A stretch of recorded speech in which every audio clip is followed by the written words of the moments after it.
What's up, guys? So Geiger #1 comes out on Wednesday, April 3rd. I got a chance to read this over the weekend and just wanted to tell you a little bit about it. Now, as always, I'm not going to show you any interiors because I don't want to be the source of any leaks or any spoilers, but this one was really good. Now, if you read the Geiger miniseries from a couple years back, then this is going to feel very familiar to you, although this is now an ongoing series.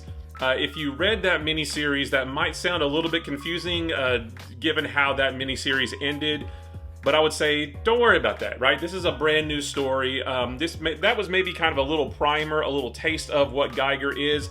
And then here is the main course right here. This is written by Geoff Johns. The art is by Gary Frank, just like the last Geiger book was. This is part of Geoff Johns' Ghost Machine imprint. And this is part of his unnamed, and that's the name, is unnamed, connected universe. We've also got books like Red Coat, which I'll talk about in another video. But yeah, just a new entry into the Geiger universe, into the unnamed connected universe, and into the Ghost Machine imprint. So if you're not familiar with the story of Geiger, it takes place about 20 years after a great war basically devastated the planet. Tariq Geiger was a family man who was battling cancer, and when the bombs fell, he got caught in the blast, and it turned him into this glowing man with these radioactive powers, basically, and he has to use these control rods to sort of turn himself off and make him look normal. However, his family did not survive the Great War, and so now he walks the wasteland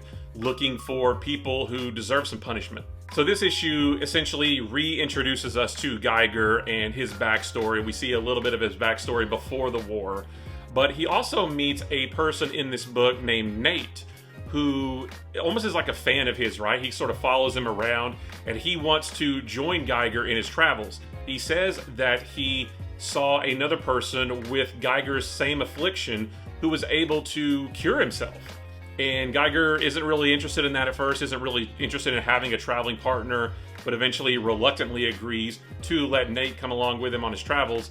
And their goal is to go find this person who cured themselves of this, whatever you call this. So if you read the earlier Geiger miniseries, this doesn't really add a whole lot of new information into that world, but I know that we're going to get it because they do reference the world at large and all the different little factions that there are that we saw in that miniseries. So I know that we're going to get that at some point, but this is basically just a reintroduction to Geiger and into this world, but it is still really, really good. I loved the first miniseries, and I'm so glad that this is now an ongoing series. So again, this comes out on Wednesday, April 3rd.